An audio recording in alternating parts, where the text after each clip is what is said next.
शिवोऽहं शिवोऽहं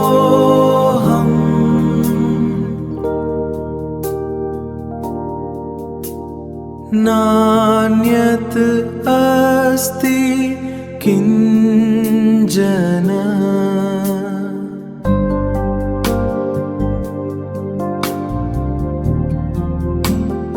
நான் ஒரு நபராக இல்லாமல் இருக்கிறேன்.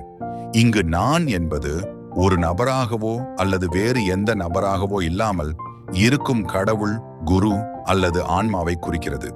அதாவது தன் மீது தோன்றும் காட்சிகளை அறியாத ஒரு வெண் திரையைப் போல நான் என்பது தன் மீது தோன்றும் எந்த ஒரு நபரின் இருப்பையும் அறியாது.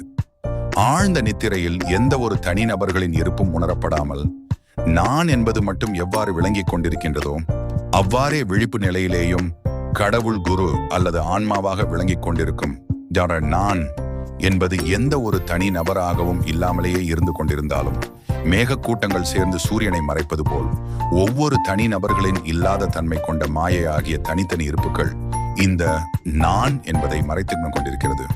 கிருஷ்ண யஜூர் வேதம் 40.8 இல் நான் என்பதே சிவம், மங்களம், தூய இருப்பு என்று கூறப்படுவதைப் போலவே சிவோகம் சிவோகம் நான்யத் அஸ்தி கிஞ்சன சீஷ் வேறு எதுவும் இல்லை.